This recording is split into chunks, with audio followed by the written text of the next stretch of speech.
RDQ Ministry presenta el poder de la palabra. Y tal vez la circunstancia que hoy viva difícil, Dios la va a usar para darme una nueva bendición. ¿Cuánto dicen? El poder de la palabra. Yo voy a la iglesia y mi alma se desnuda en adoración para que Dios me fortalezca. ¿Cuánto dicen amén? Con ustedes, el pastor Rubén Darío Quijano.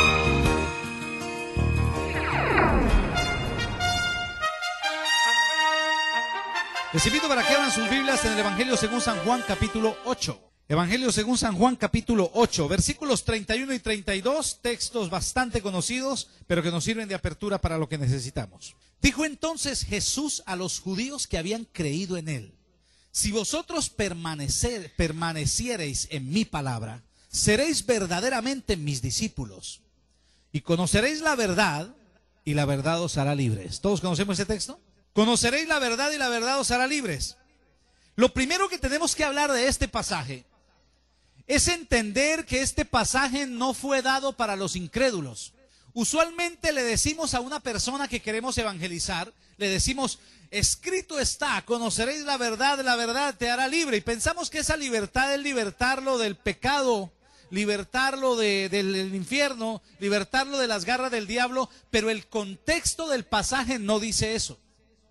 Dice que Jesús dijo estas palabras, valga la redundancia, cuando se acercaron unos judíos que habían creído en él. Y Jesús les habla no de convertirse, sino de permanecer. Diga conmigo, convertirse y permanecer. Cuando alguien no conoce al Señor, necesita convertirse. Este pasaje puede ser usado para alguien que no se ha convertido, se le puede dar ese uso, pero originalmente Jesús lo dio para los que ya habían creído y necesitaban permanecer. ¿Cuántos desean permanecer en el Señor? Opa, nomás tres. Yo me bajo y les pregunto de cerca, a ver, ¿cuántos desean permanecer en el Señor? Hay poder. El chiste aquí no es comenzar o hacer una oración de fe o ir a una iglesia. El chiste de este asunto, como todo en la vida, es permanecer. Muchas personas inician una carrera, van a la universidad y al tercer o cuarto semestre la abandonan. No es un profesional, no alcanzó, no terminó porque no permaneció. Puede hacer 30 semestres de 10 carreras diferentes y en ninguna es un profesional porque no permaneció. Era mejor que hubiera hecho 10 de una sola y era un profesional, hubiera permanecido. En la fe es igual. Usted puede tomar una decisión por Dios, pero el asunto es permanecer. Hay gente que está bien con Dios 8 días, 1 año, 6 meses, o 2 años, o 3 años, y cuando llegan las dificultades se apartan, no permanecieron. Pues Jesús, cuando ve a sus seguidores, les dice: una cosa es creer, es lo que está diciendo el pasaje, una cosa es creer y otra cosa es ser mi discípulo. ¿Quién entendió eso? ¿Se lo leo? Ahí lo dice. Dijo entonces Jesús a los judíos que habían creído: si vosotros permaneciereis en mi palabra, seréis verdaderamente mis discípulos. O sea que uno que cree es el que dice: Jesús es el Salvador, Jesús es real, yo celebro la Navidad, Cristo existe. Pero un discípulo es el que permanece en la palabra que él da. Por cierto, métase en los discipulados de la iglesia, porque si no entra en los discipulados no podrá conocer la palabra. Y si no conoce la palabra, usted puede estar permaneciendo en una religión, mas no en la palabra. Levante el dedito, muévalo así y diga conmigo: ay, ay, ay. Porque no se trata de permanecer en la iglesia. Yo tenía un amigo que permaneció en la universidad por 30 años, pero nunca pudo sacar un título. Es que él era el aseador. Ey, ¿quién entendió eso? 30 años en la universidad, pero nunca le dieron el título. Él era aseador o portero. Usted puede permanecer 40 años en la iglesia, pero si usted no está cimentado en la palabra, usted todavía no está permaneciendo en él. Usted permanece en la iglesia, pero una cosa es permanecer en la iglesia, otra cosa es permanecer en la palabra de nuestro Dios. Esta palabra, conoceréis la verdad y la verdad os hará libres, tiene una connotación muy diferente porque habla de la palabra verdad. Diga conmigo esa palabra, verdad. La palabra verdad en el Nuevo Testamento tiene esencialmente 2 aplicaciones. La primera aplicación de la palabra verdad es lo que es contrario a la mentira. La verdad es aquello que es lo que está sujeto a lo justo y a lo recto. ¿Estamos de acuerdo? Pero en este pasaje no significa eso. Cuando Jesús dijo conoceréis la verdad, no dijo conoceréis lo que es contrario a la mentira. No está hablando de eso. Nosotros le damos esa aplicación para poder enrostrarle al incrédulo que no conoce a Dios y lo que usted cree es mentira. Yo le traigo la verdad, pero ese no es el sentido del versículo. ¡Ey! ¿Estamos enchufados? El sentido del versículo es usar la palabra verdad como está siendo usada ahí de una forma totalmente diferente. Ahí la palabra verdad no significa lo contrario a la mentira. Ahí la palabra verdad traduce exactamente real. Diga conmigo real. Verdad en este y otros pasajes que les voy a mostrar traduce, o la mejor forma de entenderlo es la palabra real. Cuando Jesús dice ahí, seréis verdaderamente mis discípulos, la verdadera traducción es, seréis realmente mis discípulos. Amén. Y cuando dice, conoceréis la verdad y la verdad os hará libres, el verdadero sentido de ese pasaje es, conoceréis lo real y lo real os hará libres. O sea que hay una realidad a la que Jesús llama verdad. Jesús dice, lo que vive una persona que cree en Cristo no necesariamente es la verdad, es decir, no necesariamente lo real. Tú podrías tener un conocimiento de Cristo, pero tener una concepción de tu vida y de lo que te rodea que no es la realidad. Pero hoy vamos a hablar de qué es esa realidad. Amén. Ahora, hoy el tema que vamos a desarrollar tiene que ver con la Santa Comunión.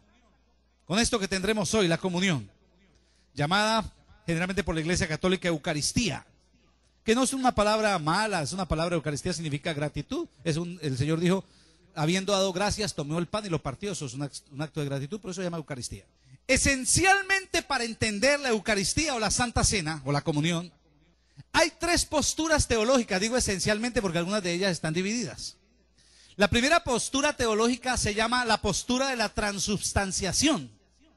Es la postura que la Iglesia Católica cree.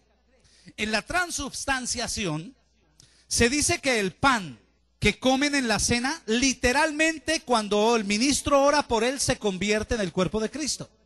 Y que la copa, una vez que el ministro ora por ella, se convierte en la sangre. Se llama transubstanciación, y esa doctrina tiene otras derivaciones. No voy a hablar de eso, no nos interesa. Pero esa es la primera postura. La segunda postura, la más defendida por la Iglesia evangélica, es la postura de la conmemoración o memorial. El memorial, así lo llaman algunas iglesias, tiene que ver con tomar la Santa Cena como si fuera un recordatorio. Y es cierto que la Santa Cena nos recuerda, pero espiritualmente no es solo un recordatorio.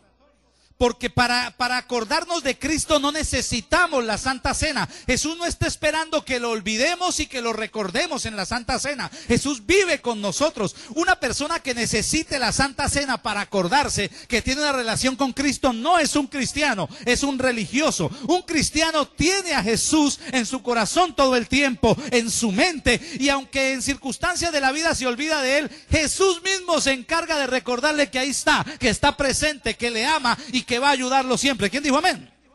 Así que el memorial o recordatorio no cumple exactamente con todo lo que la Biblia enseña sobre lo que es la Santa Comunión. La tercera postura, que es de la que queremos hablar hoy, es la postura de la comunión como realidad espiritual o verdad espiritual. La palabra verdad traduce realidad. La realidad espiritual, que realmente, espiritualmente es la cena del Señor. Para poder entenderlo, tendremos que mirar algunos usos de la palabra verdad, entendiéndole el sentido de lo que es real. ¿Estamos todos enchufados hasta ahí? Ok, nadie me vaya a dormir. Diga que está a su lado, no se duerma, que lo pellizcan.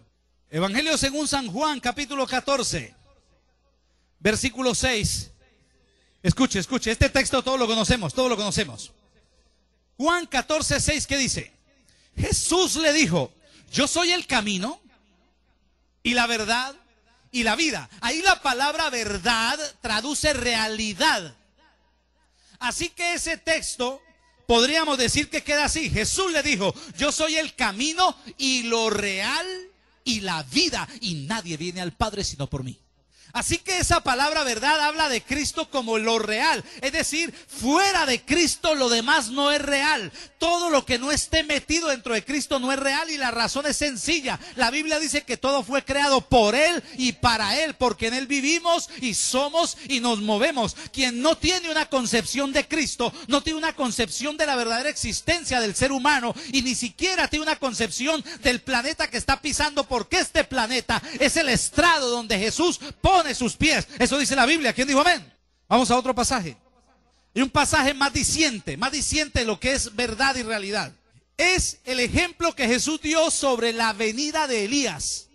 Mateo capítulo 17, versículos 10 al 13 dice así: entonces sus discípulos le preguntaron diciendo: ¿por qué pues dicen los escribas que es necesario que Elías venga primero? Va a responder Jesús. Respondiendo Jesús le dijo: a la verdad, diga conmigo esa frase, a la verdad. Eso puede traducir en lo real o puede traducir realmente. ¿Ok? Vamos a leerlo así. Jesús le dijo: realmente Elías viene primero y restaurará todas las cosas. Mas os digo que Elías ya vino. Está hablando según la realidad, ya vino. Y no le conocieron, sino que hicieron con él todo lo que quisieron. Así también el Hijo del Hombre padecerá de ellos. Entonces los discípulos comprendieron que les hablaba de Juan el Bautista. Escúcheme, Jesús allí dice que Elías viene. Y cuando dice, sí, Elías sí viene, pero entonces le dice, espere, pero realmente, hablándoles la verdad, dice Jesús, hablándole en términos reales, espirituales, Elías ya vino. Solo que ustedes no lo vieron, porque ustedes estaban esperando al Elías de la carne. Mientras que realmente lo real es que Dios prometió que Elías volvería. Está hablando del espíritu que habitaba en Elías. Y ese Elías ya vino y ustedes no lo percibieron. Y los discípulos comprendieron que hablaba de un hombre que ellos habían conocido en la carne, Juan el Bautista. O sea que Juan el Bautista, Juan como tal, realmente en sentido espiritual tenía la misma unción de Elías. No era la misma persona, no era su mismo cuerpo, no era el mismo individuo, pero realmente la verdad es que en Juan el Bautista estaban todas las características espirituales y eternas que Dios puso en el profeta Elías. Pues esa realidad, esa verdad, hay que saber aplicársela a todo el contexto de la vida espiritual. Ponga el dedito así, así es, dedito, dé la vueltica, no lo mueva, acérquelo a la 100, péguelo así y dígale que entre, diga que entre. A lo que Jesús se refiere con lo real es que la vida espiritual es la realidad, mientras que lo que no es espiritual no es real. Es un pequeño sofisma de distracción para las criaturas de Dios. Nosotros pensamos que el evangelio es una ideología mejor que las otras ideologías. Nosotros pensamos que el evangelio es una filosofía más alta que las otras filosofías. Nosotros pensamos que competimos con el pensamiento de otros hombres y les ganamos porque tenemos el pensamiento de Dios. Pero si eso fuera verdad, significaría que el evangelio estaría puesto en la balanza del bien y el mal, y eso no es verdad. Porque Adán y Eva comieron del fruto del bien y el mal, y Dios no habló del fruto del mal, habló del bien y el mal. Y decir que el evangelio es bueno y lo otro es malo, es decir que el evangelio es una filosofía que supera a los demás. Es poner el evangelio en términos de mente humana, de comprensión humana. Y aunque la mente del ser humano es la que capta la verdad del evangelio, la realidad del evangelio se tiene que entender espiritualmente, porque el que no es espiritual no puede comprender la verdad del evangelio. ¿Quién entendió eso? Otra vez, dedito así, diga que entre. ¿Estamos enchufados? Que entre, diga así, que entre. Hola, ¿qué hubo pues? Hagan, que me dejaron solo, diga que entre. Escúcheme, si el evangelio fuese una filosofía, una ideología superior a los demás, diríamos que nosotros tenemos una ideología del bien y otros tienen una ideología del mal. Pero eso no es verdad. No es que hay una ideología buena y una ideología mala. Las dos ideologías son para el hombre. La religión toma el evangelio y lo vuelve una ideología que entra en la mente del hombre y el hombre le entiende como mejor, superior, con más ética, con más moral. Pero no es el sentido del evangelio. El evangelio no se entiende por la mente. El evangelio se entiende por el espíritu. El evangelio no es una ideología. Es el espíritu de Dios revelando la verdad absoluta, lo real de Dios en el corazón de aquellos que con humildad se acercan a Él. ¿Qué digo amén? Alguien diga amén, haga un aplauso. Hay poder en Cristo. ¿Y sabe cuál es el peligro de no entender esto? Que salimos a la calle, hablamos con gente para hablarle de Jesús y lo que estamos tratando de hacer es de tumbarle su ideología, de quebrarle su forma de pensar, de vencerlos en el ruedo del pensamiento, en vez de dejar que sea el Espíritu Santo quien toque vidas, quien salve, quien restaure, quien haga la obra. La verdad es que el evangelio concebido como algo en la mente es una ideología y estamos por debajeando a Dios. Dios no necesita convencer la mente del hombre. A Dios le basta con darle un toque espiritual para que su vida sea cambiada. Juan el Bautista había venido. Saber que Juan el Bautista había venido era una maravillosa verdad entre el bien y el mal. Era una maravillosa verdad contraria a la mentira. Juan despertó a la gente a un arrepentimiento. Juan lo tenía tan claro que cuando Jesús se fue a bautizar, a Juan le dijo, usted no lo necesita. Eso es para los que no entienden. Usted no requiere de esto. Y Jesús le dijo, conviene cumplir con toda justicia. Por conveniencia hagámoslo. Entonces Jesús dice, ustedes vieron a Juan el Bautista como alguien que bautizaba gente en el agua, mientras que en el cielo lo ven como una voz que clama en el desierto, como alguien que trae la palabra de Dios, como alguien que abre el camino. Y ¿sabe qué es lo peor? Que nosotros como iglesia evangélica estamos tratando de coger a Juan el Bautista y lo queremos volver un profeta terrenal en vez de sacar lo espiritual, el Elías que había en él. Dios tiene que enseñarte hoy, hijo, que tú vas a aprender a ver a Dios como un ser espiritual, no como alguien que te da ideologías que conquistan tu mente. El centro de tu vida no está en tu mente. El centro de tu ego sí está en tu mente. El centro de tu orgullo está en tu mente. Pero el centro de tu vida está en tu corazón y allí tiene que entrar Jesús para cambiarlo. ¿Quién dijo amén? Ay, denle un aplauso a Dios que estoy caliente hoy. Y que esperen que me ponga mejor. Hay poder en mi Cristo. Miren, vamos a mirar esa misma palabra, verdad o realidad, en otro pasaje. Juan capítulo 16, versículo 12 al 15. Habla el Señor Jesús y dice, aún tengo muchas cosas, si me ayudan con los niños por favor, aún tengo muchas cosas que deciros, pero ahora no las podéis sobrellevar. Oiga lo que dice. Yo tengo mucho para enseñarles. Si a mí me dicen eso, yo me siento ofendido. A ver, que yo le diga, hermano Jesús, yo tengo una cosa para enseñarle, pero usted no me la entiende. ¿Qué le estoy diciendo? Mejor dicho, en idioma nuestro, usted es muy brutico para esa vaina, hermano. Usted necesita plastilina. Es un ejemplo nomás. Jesús lo ve y le dice a los discípulos, mire, yo tengo cosas para contarle, pero usted no está en la capacidad de entenderla. Obviamente, para el que está en la carne, para el que está en el bien y el mal, dice, o sea, no tengo la mente para poder entenderlo, soy bruto. Pero Jesús no le está diciendo, Jesús le está diciendo, no tiene el espíritu para poder comprender con el espíritu. Porque usted puede coger una verdad y se le enseña al más intelectual y no significa que la va a entender. ¿Sabe qué dice la palabra? Dice el necio, en su corazón no hay Dios. Una persona que sabe mucho, sabe a dónde llega a tal punto de su sabiduría humana que dice, he comprendido que Dios no existe. Y para la Biblia es solo un necio. Porque su cabeza está tratando de comprender a Dios y su cabeza es menos que la punta de un alfiler en comparación a Dios. Es imposible meter a Dios en esa punta del alfiler. Lo que sí es posible es dejar que Dios, que es espíritu, se mete del alfiler y le pueda enseñar lo que Él es. ¿Quién dijo amén? Dice, tengo muchas cosas que deciros, pero no las podéis sobrellevar. Y explica por qué. No dice, cuando ustedes estudien, aprendan y tengan capacidad intelectual, lo van a poder entender. ¿Dijo eso Jesús? No. Miren lo que dice Jesús. Pero cuando venga el Espíritu, ¿y cómo lo llama? Por favor, ¿están leyendo ahí? Esto ya me calenté. Hay poder en Cristo. Gracias a Dios. ¿Qué dice? Cuando venga el Espíritu, ¿qué? El Espíritu de verdad. Esa palabra verdad ahí traduce real. Es decir, Jesús le dice, ustedes ahora no lo van a poder sobrellevar las verdades espirituales. Pero cuando venga el espíritu de lo real, el espíritu que transmite la realidad, el espíritu que te va a hacer conocer lo que es verdaderamente, lo que existe y no lo que tú concibes como existencia. Él os guiará a todo el conocimiento.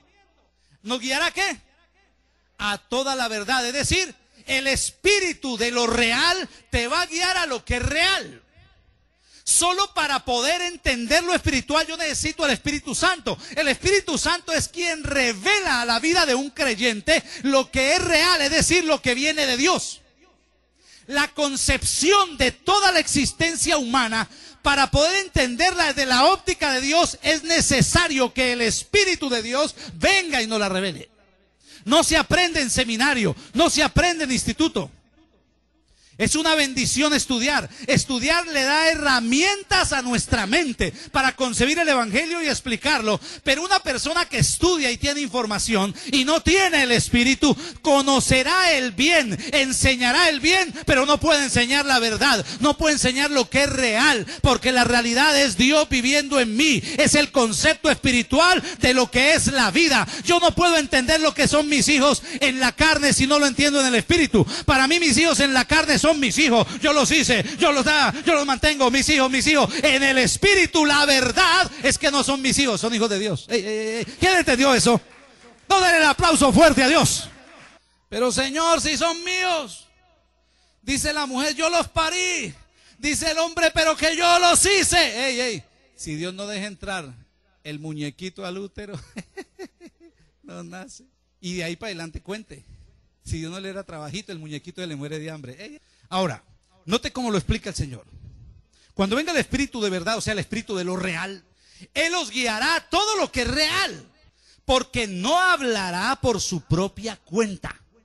Y escuche lo que hablará, sino que hablará todo lo que oyere. ¿Y qué es lo que oyere? Lo que oye en el cielo. El concepto de la verdad no es un concepto superior a los demás. El concepto de la verdad es lo que Dios dice respecto a lo que está metido en tu cabecita. ¿Usted me está entendiendo eso o está muy complicado? No, usted no dice nada. Sentar a tomar agüita. ¿Sí me está entendiendo o no? O volvemos a empezar. Ay, Dios mío, no envejeces. Escúcheme. Él no habla por su propia cuenta, porque escuche, todo lo que entra a la mente del ser humano, de eso es que el hombre habla. Si yo le pregunto a alguien, dígame el nombre de una fruta, lo tiene en la mente y después me lo expresa, ¿cierto que sí? A usted le tocó. Un color, el rojo, antes de decirlo con su boca lo tuvo en su mente, ¿cierto? Ok. Ese es el concepto humano del bien y el mal. De lo que yo tengo, de eso hablo. Mientras que el Espíritu Santo no habla de lo que tiene, sino de lo que oye del cielo. Si el Espíritu Santo hablara de lo que tiene, hablaría de las bajezas que conoce de nuestra vida. Ay, no, dedito así, diga conmigo, eso pegó duro. Pero Él habla de lo que oye. Mire, le voy a explicar cómo es en la cuestión espiritual.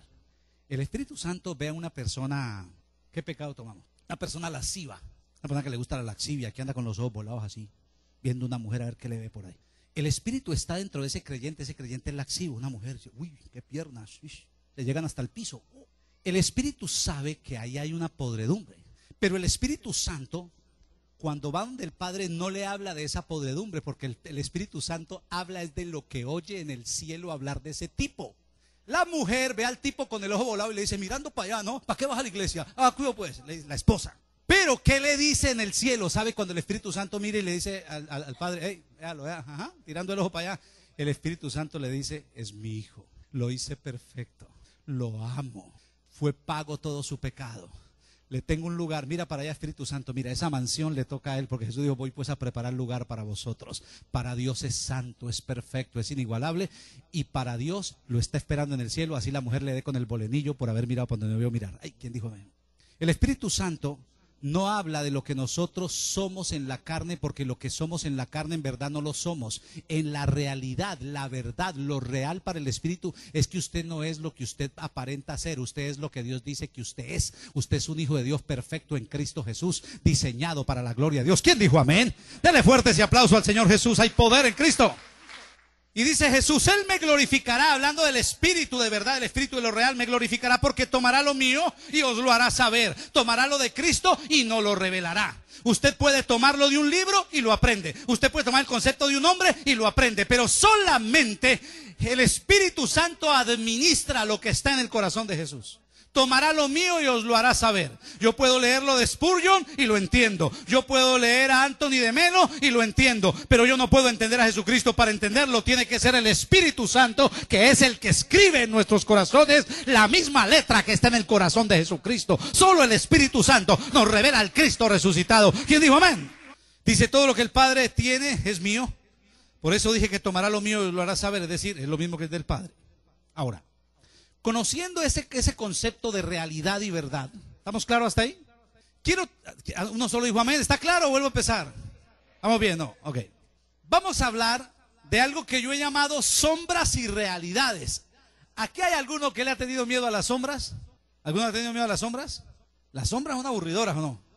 Bueno, la sombra de un estadio sobre una cancha no es aburridora. Pero una sombra en la oscuridad de una noche por allá, eso sí pega duro. ¿O qué tal que usted se despierte a las 2 de la mañana y una luz se filtre por su ventana y usted ve una sombra, una bruja del Halloween así? Y usted, te reprendo, Satanás, en el nombre de Jesús, y va a ver, y es que le quedó colgado el sombrero allá sobre el... Pero usted ve la sombra y la sombra lo asusta, pero en verdad cuando se despierta y sabe que fue el sombrero, dice, sombrero sinvergüenza, y lo tira por allá, déjeme dormir, hombre. Escúcheme. Diga otra vez dedito así, diga, que entre. Escúcheme. Lo que le voy a decir, no crea que yo me enloquecí, no crea que me operaron de la cabeza y salí distorsionado. Escúcheme lo que le voy a decir. Lo que usted ve con sus ojos, lo que usted toca con sus manos, lo que usted puede percibir con esta mente humana, no es real. Es una sombra que se proyecta de la realidad espiritual. Entonces usted dice, pellizqueme a ver si es verdad. El problema es que lo está pellizcando con otra cosa que no es real. Pero ¿sabe qué pasó en la Biblia? 2 hombres se murieron, el rico y Lázaro, Lucas 16. Los 2 se murieron. Su cuerpo dejó de existir. La hermana lloraba, mi hermano se murió, no sé qué, el Lázaro, amigo de Jesús. Porque se fue, ¿por qué lo dejaste? Ese Lázaro se murió. Y la gente lloraba porque estaba muerto. Y cuando fue Jesús a recuperarlo, dice que ya hedía, 4 días de muerto. ¿Estamos de acuerdo? O sea que ya no existía. Ellos lloraban porque ya no existía. Pero Jesús se pone a llorar al pie de la tumba y les dice, no, si es que Él va a resucitar. Entonces la mujer le sale espiritual, si va a resucitar después. Y Jesús le dice, no, solamente cree. Porque ellas pensaban que era más fácil que Jesús lo sanara a que Jesús lo resucitara. Porque la mente concebía que es más fácil sanar un enfermo que resucitar un muerto. Pero para Jesús, en el poder del Espíritu de verdad, lo real es que daba lo mismo.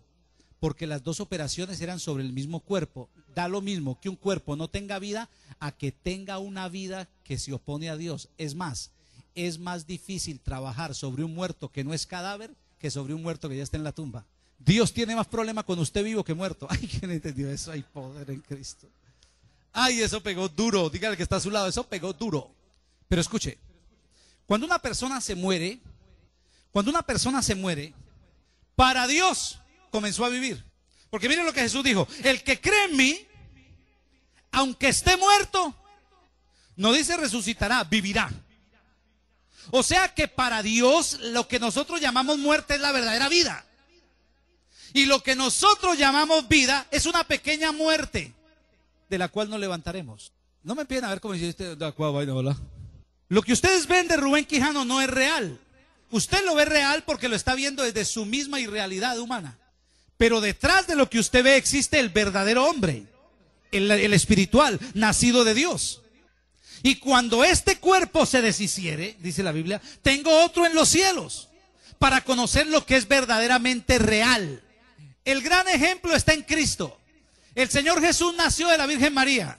¿Cuál es el real? ¿El que anduvo durante 33 años en la Palestina o el que ha vivido por siempre en la eternidad? El otro es una sombra. Le voy a mostrar bíblicamente. ¿Lo vemos? ¿Lo vemos o no? Ok. Hebreos capítulo 8, versículos 4 al 5. Escuche lo que dice.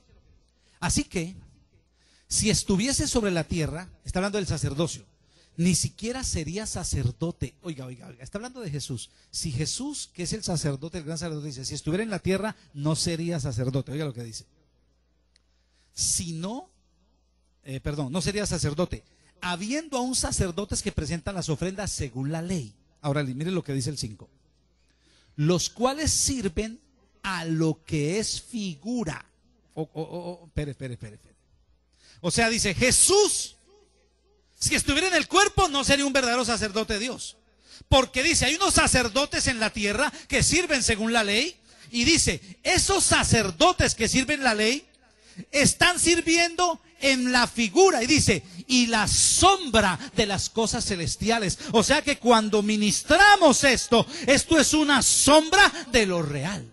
El Cristo en los días de la carne es una sombra del creador del universo. En él habitó corporalmente toda la plenitud de la deidad. Y él, hablando de su eternidad, dijo, Padre, glorifícame con la gloria que tuve contigo antes de la fundación del mundo. ¿Qué es más real? ¿Lo que vio María y José en el pesebre? ¿O lo que el Padre había visto por siempre? A él compartiendo la eternidad. Ahora, dice allí, los cuales sirven a lo que es figura y sombra de las cosas celestiales, como se le advirtió a Moisés cuando iba a erigir el tabernáculo, diciendo, mira, haz todas las cosas conforme al modelo que se te ha mostrado en el monte. ¿Saben de qué está hablando eso? Dios le dijo a Moisés, sube al monte para que me hagas el tabernáculo. Y según dice allí, Dios le mostró a Moisés el original del tabernáculo que está en el cielo. Y le dijo, Moisés, hágame el original idéntico a como lo ve en el cielo. Entonces Moisés le dijo, bueno, y los materiales, porque yo no tengo los materiales que están en el cielo. Y Dios le dijo, yo le voy a dictar cada material que me va a significar lo que yo tengo en el cielo. Anoten, la barra de madera de acacia. O sea que Dios dijo, la madera de acacia es una sombra de lo que representa allá. La madera de acacia era una madera, él iba a cortar un palo, pero para Dios ese palo era una representación del Cristo humano que no eran capaces de destruir nadie, la madera que es incorruptible. ¿Estamos entendiendo eso? Y cada uno de los elementos del tabernáculo, yo no puedo dedicar toda la mañana a hablar sobre el tabernáculo porque es una asignatura de seminario complicadísima, se llama tipología y tabernáculo. Pero Moisés no pudo opinar de nada, porque Dios le dijo, mire, aquí está el original y usted me va a hacer una representación terrenal del original, del real. Así que para Dios lo real es lo que está en el cielo y lo que está en la tierra es una sombra, una representación de la realidad. Tu vida humana es una... Iba a decir una palabra muy fea. Bueno, digámoslo de otra forma que no, para que no haya susceptibilidades. Tu vida humana es una vulgar representación de lo que tú eres en Dios. En Dios tú eres hijo de Dios. ¿Sabe qué dice? Ustedes me lo han escuchado decir, 1 Corintios 13. Dice, hoy vemos por un espejo, pero un día yo veré cara a cara, dice Pablo. Y dice, y entonces, entonces conoceré como fui conocido. O sea que cuando yo me muera voy a saber en verdad quién he sido yo por siempre. Ahora solo tengo una idea de lo que he sido. 35 años que nací. Ahí le bajé los taxes. Bueno, está bien, 40 y punta, que ya voy para 50, no importa. Esa concepción de mi mente no es lo real, es lo humano. Lo real es que yo he existido porque en Él vivimos y somos y nos movemos, y Él me ha amado a mí desde antes de la fundación del mundo. ¿Y quién fue primero, la fundación mía o la fundación del mundo? ¿Qué nació primero? ¿Mi cuerpo? Mi cuerpo nació en el año 80. Ya en la vaina. Yo soy orgullosamente el 64, donde digo yo, donde salieron los mejores carros. Sí, señor, ahí se aplica el mensaje.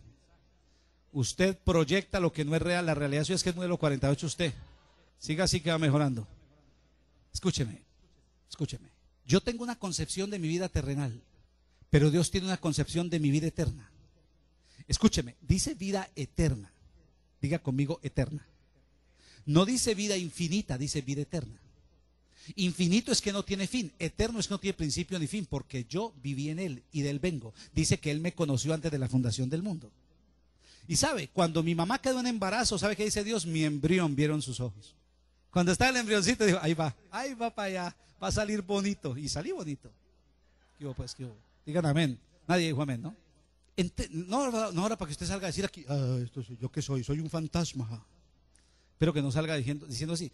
Pero lo que yo quiero enseñarle hoy es que espiritualmente las cosas humanas y materiales son una sombra de la realidad. ¿Estamos de acuerdo? Hebreos 10. Le voy a leer todo esto, escúcheme. No voy a explicarlo mucho, voy a leerlo y usted lo recibe en el Espíritu. El Espíritu Santo le va a revelar esta palabra. Dice, escúcheme, todo el mundo atento, atento. Solo leo la Biblia, no más. Escúchelo. Porque la ley, teniendo la sombra de los bienes venideros, no la imagen misma de las cosas, nunca puede, por los mismos sacrificios que se ofrecen continuamente cada año, hacer perfectos a los que se acercan. De otra manera, pues cesarían de ofrecerse, pues los que tributan este culto, limpios una vez, no tendrían más conciencia de pecado. Pero en estos sacrificios cada año se hace memoria de pecados, porque la sangre de los toros y de los machos cabríos no puede quitar los pecados. Por lo cual, entrando en el mundo dice, sacrificio y ofrenda no quisiste, mas me preparaste cuerpo. Holocaustos y expiaciones por el pecado no te agradaron. Entonces dije, he aquí que vengo, oh Dios, para hacer tu voluntad. Como en el rollo del libro está escrito de mí diciendo, primero, sacrificio y ofrenda y holocaustos y expiaciones por el pecado no quisiste ni te agradaron, las cuales se ofrecen según la ley. Si quiere cambia la palabra ley por carne, según la carne. Y diciendo luego, he aquí que vengo, oh Dios, para hacer tu voluntad. Quítalo primero para establecer esto último. En esa voluntad somos santificados mediante la ofrenda del cuerpo de Jesucristo, hecha una vez para siempre. Es decir, que el sacerdote del Antiguo Testamento derramaba sangre para poder expiar es tapar el pecado. Pero venido Jesucristo, Él es la realidad. Cuando Juan lo vio dijo, he aquí el Cordero de Dios. Yo pregunto, ¿Jesús es un cordero? Esa es una sombra. El Cordero es una sombra, es un personaje que él iba a hacer para poder cumplir su objetivo de entregar su vida. ¿Estamos de acuerdo? Ahora, el sacrificio de Cristo se cumplió una vez y para siempre. De tal forma que en la parte espiritual, yo pregunto, ¿cuántas veces necesitamos aceptar a Cristo para ser salvos? ¿Cuántas veces necesitamos aceptar a Cristo para ser salvos? Bueno, ¿y si vuelvo a pecar? A ver, hablemos claro.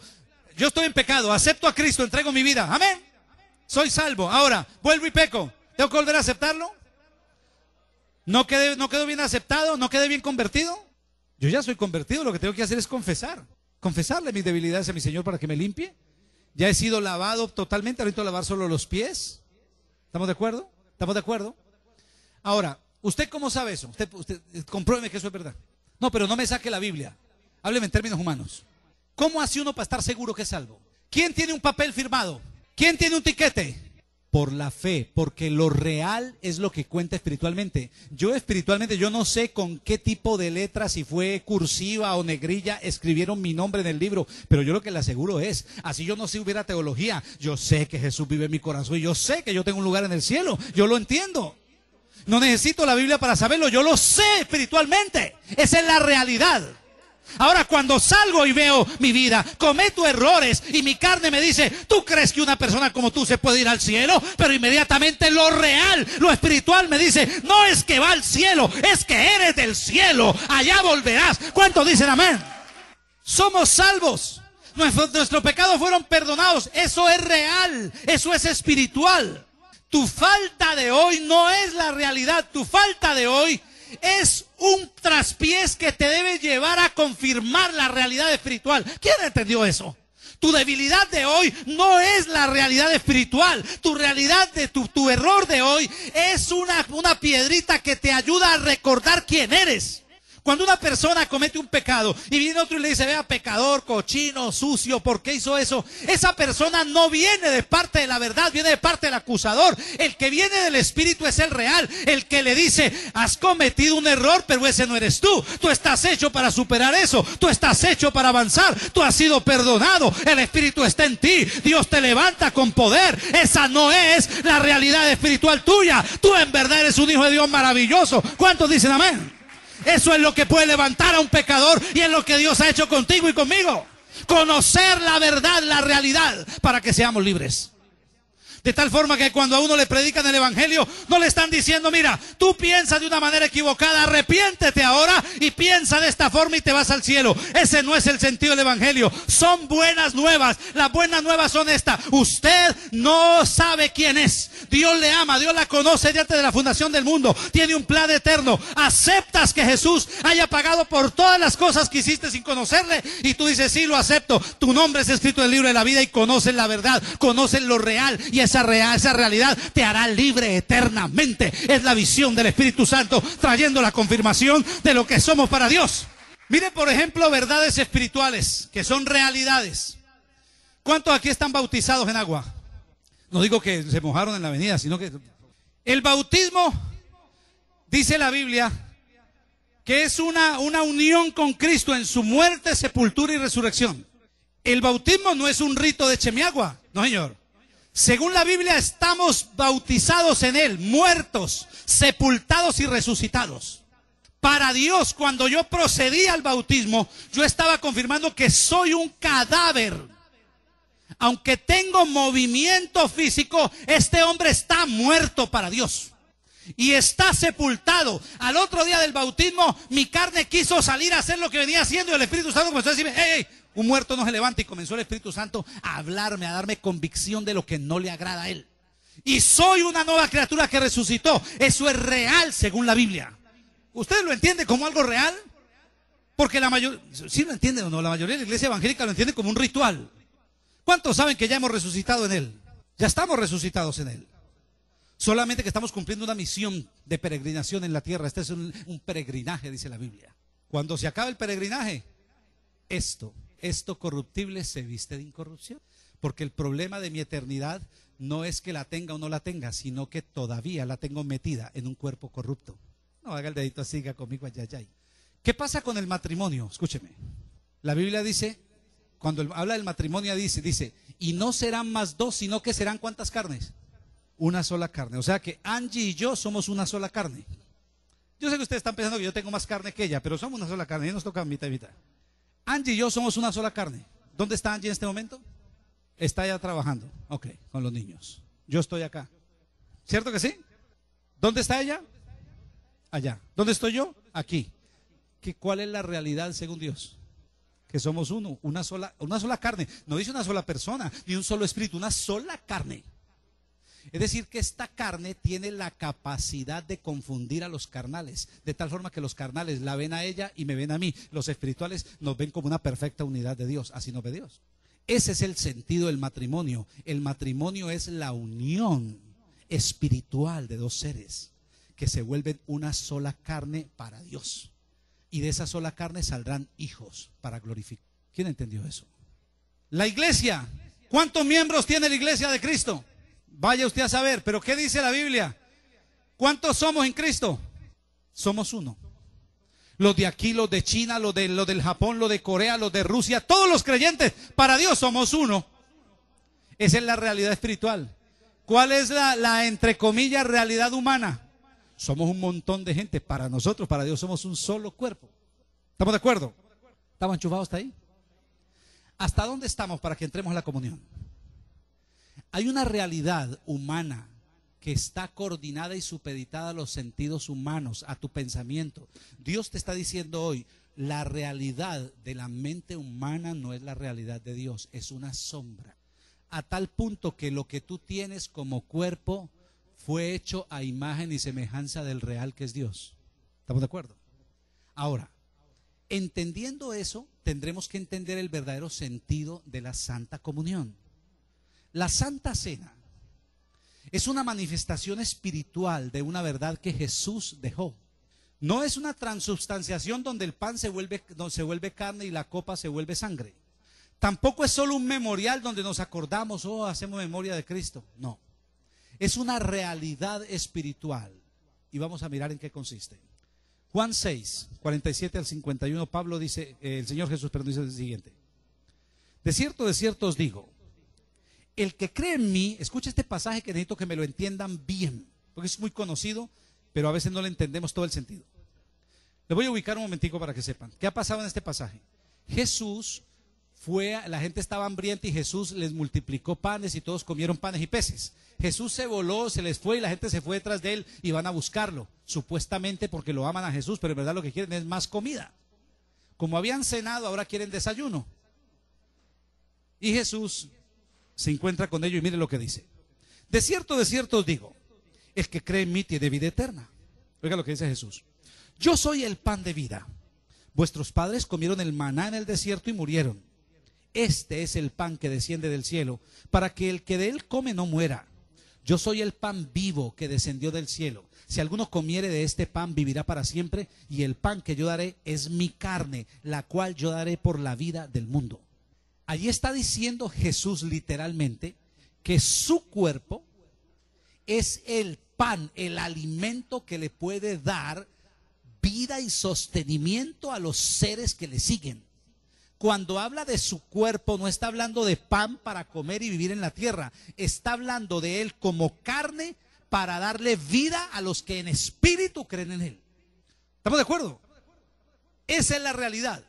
Ahora, su sangre es la limpieza de los pecados. Y va a seguir Jesús hablando.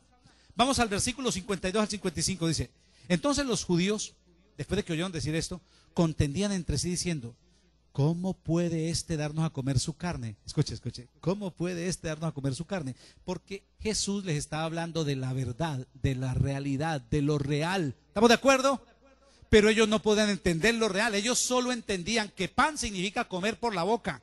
Mientras que Jesús está hablando de pan como alimento espiritual. Eso es lo real. Escuche lo que pasó. Jesús les dijo, de cierto, esa frase de cierto, ¿cómo se interpreta? Les aseguro. Oiga pues, ahí les va a hablar que no es una opción. Si no comiereis la carne del Hijo del Hombre y bebiereis su sangre, no tenéis vida en vos. Repito, si no comiereis la carne del Hijo del Hombre, si no bebiereis su sangre, es una obligación para tener vida eterna, comer y beber. No se imagine usted mordiéndole un dedo a Jesús. Estamos hablando de comer en la realidad espiritual, degustar su sacrificio de cuerpo y sangre para poder tener vida. Ahora, el que come mi carne y bebe mi sangre tiene vida eterna. Note que eso parece un cuento de Frankenstein, pero él está hablando espiritualmente. Para el que solo conoce Frankenstein, cree que eso es una película de ¿cómo se llama? Jack, el Destripador, que inmortalizó la frase, vamos por partes. Después se las explico. Después se las explico bien. Pero eso lo piensa el que conoce solo al Jack el Destripador y conoce la carne. Pero el que conoce el espíritu sabe que está hablando específicamente del poder espiritual que hay en el cuerpo y la sangre de Cristo. El que come mi carne y bebe mi sangre tiene vida eterna. Y note, yo le resucitaré en el día postrero, porque mi carne es verdadera comida. Cambie la palabra verdadera. Mi carne es la real comida, es realmente la comida. Y mi sangre es realmente la bebida. Su carne y su sangre nos aseguran la resurrección, dice allí. Esa es la realidad. Ahora, sigamos un poquitico. 56. El que come mi carne y bebe mi sangre, en mí permanece y yo en él. Otra vez, diga conmigo, en mí permanece y yo en él. ¿Se acuerda cómo comenzó el mensaje de hoy? Permaneceréis en mí, conoceréis la verdad os hará libres. Para permanecer en Cristo es necesario vivir alimentados de la carne y la sangre de él. Oye, ¿quién entendió eso? ¿Usted me está entendiendo o no me está entendiendo? Para ser salvo, yo necesito alimentarme de la carne y la sangre. Yo necesito el sacrificio de Cristo para ser salvo. Pero para permanecer en él, necesito seguir alimentándome de esa carne y de esa sangre. Si el sacrificio de Cristo para borrar mis pecados fue una sola vez y para siempre, ¿por qué habla aquí de permanecer? Dice, el que come mi carne y bebe mi sangre, en mí permanece y yo en él. Como me envió el Padre viviente, yo vivo en el Padre. Asimismo, el que me come, él también vivirá por mí. Oiga, el que me come. Este es el pan que descendió del cielo. No como vuestros padres comieron el maná y murieron. El que come de este pan vivirá eternamente. Estas cosas dijo en la sinagoga, enseñando en Capernaum. Es decir, que la cena tiene que ver, esta Santa Cena, Santa Comunión, tiene que ver con una alimentación de Cristo constante para la vida espiritual. No es un pan y una copa de una ceremonia recordatoria. Es un alimento espiritual para el que quiere permanecer.